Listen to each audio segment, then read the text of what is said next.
স্থানীয় সময় মঙ্গলবার টানা দ্বিতীয় দিনের মতো স্টকহোমে সুইডেনের প্রধানমন্ত্রীর দফতরে বৈঠকে বসেন যুক্তরাষ্ট্র ও চীনের কর্মকর্তারা। বিশ্বের বৃহত্তম দুই অর্থনীতির মধ্যে ক্রমবর্ধমান শুল্ক সংক্রান্ত অচলাবস্থা কাটানো এবং দীর্ঘদিনের অর্থনৈতিক বিরোধ নিষ্পত্তির লক্ষ্যে এ আলোচনা হয়। তবে কোনো চুক্তি ছাড়াই আলোচনা শেষ হওয়ায় দুই দেশের মাঝে আবারও অতিমাত্রায় শুল্ক আরোপের ঝুঁকি তৈরি হয়েছে বলে জানিয়েছে বিভিন্ন গণমাধ্যম। প্রতিবেদনে বলা হয় ১২ আগস্টের মধ্যে চুক্তি না হলে ৩০% শুল্ক বাড়িয়ে ফের ১৪৫% নিয়ে যেতে পারে যুক্তরাষ্ট্র। পাল্টা শুল্ক তুলতে পারে চীনও। যদিও এর আগে মে মাসে উভয় পক্ষই কিছুটা ছাড় দিয়েছিল। চীন নেমেছিল ১২৫ থেকে ১০% আর যুক্তরাষ্ট্র ১৪৫ থেকে ৩০%।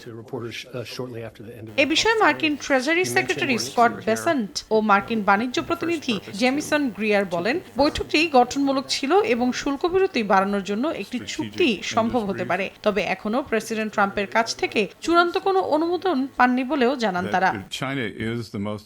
চীন আধুনিক সময়ে সবচেয়ে ভারসাম্যহীন অর্থনীতি ধরে রেখেছে। তারা বৈশ্বিক উৎপাদনের ৩০% নিয়ন্ত্রণ করছে। একই সঙ্গে তাদের বর্তমান অ্যাকাউন্ট উদ্বৃত্ত বৈশ্বিক জিডিপির ২%, যা ইতিহাসে আগে দেখা যায়। এটা অবশ্য টেকসই নয়, তাই শুল্কের হার এই ভারসাম্যহীনতার সঙ্গে গভীরভাবে সম্পর্কিত থাকবে। এদিকে বেসেন্ট আরও বলেন, চীন যদি রাশিয়ার কাছ থেকে তেল কেনা চালিয়ে যায় তবে তাদের পণ্যের ওপর উচ্চ শুল্ক আরোপ করা হতে পারে।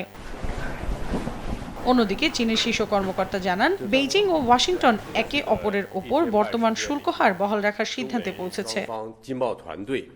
মৌসুমী সাথী, সময় সংবাদ।